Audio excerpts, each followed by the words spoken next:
Ammonia. Hello students, आज हम लोग अमोनिया के बारे में पढ़ेंगे। क्लास 10 के केमिस्ट्री के सिलेबस में ये सबसे इम्पॉर्टेंट एक पार्ट है और ये बहुत छोटा पार्ट है, लेकिन यहाँ से क्वेश्चंस बहुत आते हैं। सबसे पहले देख लेते हैं कि अमोनिया है क्या। अमोनिया एक गैस है जिसका केमिकल फार्मूला है NH3। एक नाइट्रोजन और 3 हाइड्रोजन, और हाइड्रोजन्स के बीच में जो एंगल है वो है 107.8 डिग्री। ये गैस अवस्था में रहता है साधारण तापमान पर, और ये बहुत ही डेंजरस है मानव के शरीर के लिए। अनुभार है NH3 है, तो ऑब्वियसली नाइट्रोजन के लिए 14, हाइड्रोजन के लिए 1, तो 1 इंटू 3 मतलब 3 और 14 मतलब 17। 17 हो गया इसका अणुभार। अब बात करते हैं कि इसका निर्माण कैसे करते हैं। तो इसका निर्माण किया जाता है इस सेटअप के द्वारा। ध्यान से देखो, अमोनियम क्लोराइड NH4Cl और कैल्शियम हाइड्रोक्साइड, इन दोनों को हम लोग एक जगह से स्ट्रांगली हीट कर रहे हैं, गर्म कर रहे हैं। तो गर्म करने से इस रिएक्शन के द्वारा देखो, जो सॉलिड चीज़ पड़ा रहेगा वो है कैल्शियम क्लोराइड, यहाँ पे पड़ा रहेगा, और इस ट्यूब के सहारे यहाँ से दो गैसें निकलेंगी।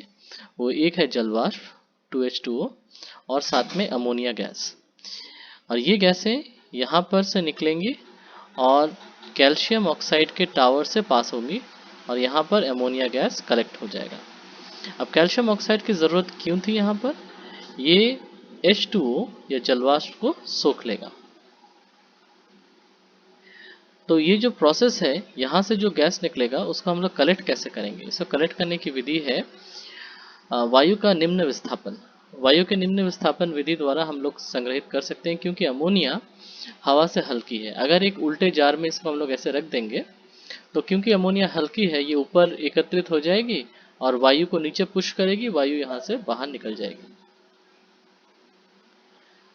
जैसे मैंने पहले बताया कि यहाँ पे नमी को सोखने के लिए कैल्शियम ऑक्साइड का उपयोग किया गया है। तो कैल्शियम ऑक्साइड का जो टावर है, इसका उपयोग हम लोग यहाँ पे इसलिए कर रहे हैं ताकि यहाँ से जल वाष्प को हम लोग हटा दें और शुद्ध अमोनिया प्राप्त कर सकें। ये देखो, एक दूसरा डायग्राम है, यहाँ भी वही चीज़ बताई जा रही है कि अमोनियम क्लोराइड NH4Cl और कैल्शियम हाइड्रोक्साइड, इनको हम लोग गर्म करेंगे। गर्म करने से जो सॉलिड चीज़ पड़ा रहेगा वो होगा कैल्शियम क्लोराइड, वो यहीं पड़ा रहेगा, और दो गैसें यहाँ से निकलेंगी, वो है जलवाष्प और अमोनिया। यहाँ से निकलने के बाद देखो, यहाँ पे कैल्शियम ऑक्साइड है जो जलवाष्प को सोख ले रहा है, और यहाँ से पास होने के बाद अमोनिया गैस यहाँ पे कलेक्ट हो जाएगा, और इधर जितना भी वायु था वो साइड से बाहर निकल जाएगा, क्योंकि वायु से हल्का है अमोनिया। अब बात करते हैं अमोनिया के भौतिक गुणों के बारे में। अमोनिया का कोई रंग नहीं होता, ये वर्णहीन है, और इसकी जो गंध है वो बहुत स्ट्रांग है। ये वायु से हल्की है, इसी कारण इसको हम लोग वायु के निम्न विस्थापन विधि से कलेक्ट करते हैं, और ये जल में अति घुलनशील है। Liquor ammonia. Liquor ammonia ammonia का गाढ़ा संतृप्त घोल है। जैसा हम लोग जानते हैं कि अमोनिया जल में अत्यंत घुलनशील है, इसीलिए हम लोग जल में अमोनिया को घोलेंगे और बहुत अत्यंत गाढ़ा करने के बाद उसको हम लोग ट्रांसपोर्ट कर सकते हैं आसानी से एक जगह से दूसरी जगह तक। फिर इसको गर्म करेंगे तो यहाँ से अमोनिया गैस बाहर निकल जाएगा। अमोनिया के रासायनिक गुण, ये क्षारीय है और ये एक अवकारक है। इसकी प्रतिक्रियाएं इस प्रकार हैं। अमोनिया अगर हाइड्रोक्लोरिक अम्ल से प्रतिक्रिया करे तो सफ़ेद धुआं निकलेगा, और इस तरह से हम लोग हाइड्रोक्लोरिक अम्ल की पहचान भी कर सकते हैं। दूसरा है कि अगर ये सल्फ्यूरिक अम्ल से प्रतिक्रिया करे तो क्या होगा, तो अमोनियम सल्फेट बनेगा, जो एक उत्तम रासायनिक खाद है। सिमिलरली नाइट्रिक अम्ल के साथ प्रतिक्रिया करके भी अमोनियम नाइट्रेट बनेगा, जो भी एक रासायनिक खाद है।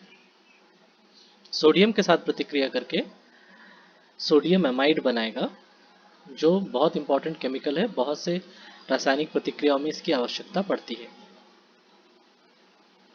अमोनिया के अवकारक गुण किस प्रकार हैं? अमोनिया एक अवकारक है, मतलब ये दूसरे पदार्थों का अवकरण कराता है। यहाँ पे देखो, CuO मतलब कॉपर ऑक्साइड है। यहाँ पर कॉपर ऑक्साइड का अवकरण कराएगा, मतलब यहाँ से ऑक्सीजन हट जाएगा और बन जाएगा कॉपर। तो ये अवकरण करवाया किसने? अमोनिया ने। इसीलिए अमोनिया एक अवकारक पदार्थ है। इस प्रतिक्रिया द्वारा हम लोग प्रमाणित कर सकते हैं। धातुई क्लोराइड के साथ किस प्रकार प्रतिक्रिया है? एल्यूमिनियम एक धातु है, इसका क्लोराइड है एल्यूमिनियम क्लोराइड। इसके साथ अगर अमोनियम हाइड्रोक्साइड की प्रतिक्रिया होगी तो सफ़ेद अवक्षेप बनेगा। सफ़ेद अवक्षेप का मतलब क्या है बता दूं। जैसे ही हम लोग इन दोनों लिक्विड्स को मिलाएंगे, दोनों लिक्विड में से किसी लिक्विड का कोई कलर नहीं होता, दोनों एकदम पानी जैसा दिखने में होते हैं। जैसे ही दोनों को मिलाएंगे ये सफ़ेद हो जाएगा। सफ़ेद हो जाने के बाद कुछ समय अगर ऐसे ही रख दें तो जितनी सफ़ेद चीज़ें थी वो नीचे बैठ जाएंगी। इसे कहते हैं प्रेसिपिटेट। जो चीज़ नीचे बैठ जाता है उसे प्रेसिपिटेट या हिंदी में अवक्षेप कहते हैं। तो सफ़ेद रंग का अगर अवक्षेप निकलेगा तो हम लोग समझ लेंगे कि ये यहाँ पे क्लोराइड था, एल्यूमिनियम का क्लोराइड था। तो एल्यूमिनियम क्लोराइड और अमोनियम हाइड्रोक्साइड के साथ प्रतिक्रिया होने पर सफ़ेद अवक्षेप उत्पन्न होता है, जो कि है एल्यूमिनियम हाइड्रोक्साइड का। तो जो सफ़ेद चीज़ें नीचे आएंगी वो है एल्यूमिनियम हाइड्रोक्साइड, और जो क्लियर लिक्विड रह जाएगा वो है अमोनियम क्लोराइड का। उसके बाद देखो FeCl3 मतलब फेरिक क्लोराइड के साथ अगर प्रतिक्रिया कराएंगे अमोनिया का जलीय घोल, अमोनिया का जलीय घोल का मतलब NH4OH, तो उस क्षेत्र में पीला रंग का अवक्षेप हम लोगों को मिलेगा। तो हम लोग यहाँ से क्या सीखे कि धात्विक क्लोराइड के साथ अगर अमोनिया का जलीय घोल मतलब अमोनियम हाइड्रोक्साइड की प्रतिक्रिया होगी तो अलग अलग रंगों के अवक्षेप हमको मिलेंगे। अमोनिया का नेस्लर्स रिएजेंट पर प्रभाव। नेस्लर रिएजेंट यहाँ पे फॉर्मूला दिया हुआ है K2HgI4।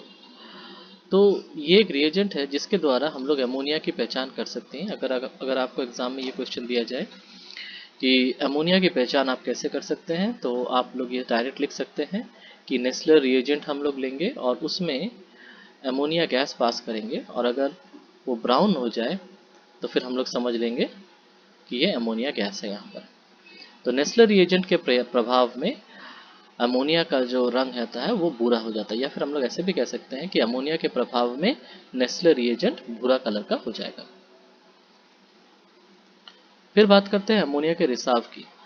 जिस फैक्ट्री में अमोनिया तैयार हो रहा है, अगर वहाँ से किसी भी पद्धति से, किसी भी कारण से, कोई भी एक्सीडेंट से अगर लीकेज हो अमोनिया गैस का, तो वहाँ के कर्मचारियों के लिए बहुत ही हानिकारक है, क्योंकि अमोनिया आँखों और त्वचा के लिए अत्यंत हानिकारक है। ऐसे में आप लोग क्या कर सकते हैं? ऐसे में हम लोग जल का छिड़काव करके परिस्थिति को संभाल सकते हैं, क्योंकि अमोनिया जल में अत्यंत घुलनशील है। क्योंकि जल में अत्यंत घुलनशील है अमोनिया, इसीलिए अगर कहीं पर जल रहेगा तो जल सोख लेगा अमोनिया को, अमोनिया उसके तरफ खींचा चला आएगा।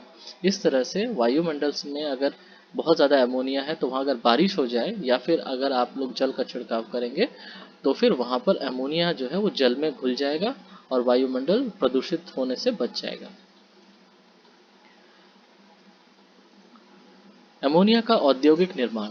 हम लोगों ने जिस विधि से देखा अमोनिया को तैयार करना, वो लेबोरेटरी में छोटे पैमाने पर तैयार करने का विधि है, हम लोगों को चाहिए इसे। लेकिन जब बड़े पैमाने पर तैयार होगा तब तो कोई ऐसा विधि होना चाहिए जिसे कम खर्च में तैयार हो।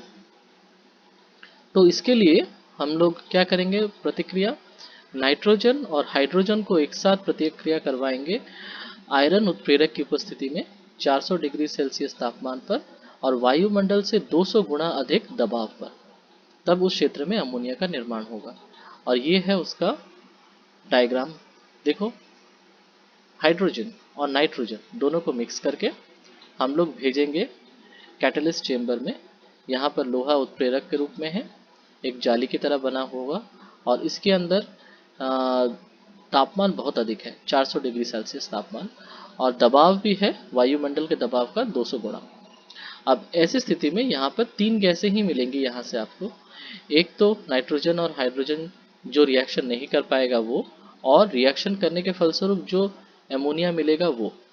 तो यहाँ पे तीनों गैसें आपके पास है, एक है नाइट्रोजन, दूसरा है हाइड्रोजन, तीसरा है अमोनिया। अब आपको अमोनिया चाहिए। अब हम लोग क्या करेंगे, इसको ठंडा करेंगे। यहाँ से कूलेंट एक ठंडा लिक्विड डालेंगे, इसके अंदर से पास करेगा, यहाँ से पास आउट होगा, तो ये जगह ठंडा हो जाएगा। यहाँ पर अमोनिया गैस वापस लिक्विड अवस्था में बदल जाएगी और फिर हम लोग यहाँ से उसको कलेक्ट कर सकते हैं। लेकिन जो लिक्विड नहीं बनेगा वो है नाइट्रोजन और हाइड्रोजन। तो नाइट्रोजन और हाइड्रोजन वापस यहाँ से बैक करके फिर इनपुट कर देंगे इसी पद्धति से, और ये प्रोसेस चलता रहेगा और हम लोगों को अमोनिया गैस लिक्विड फॉर्म में मिलता रहेगा।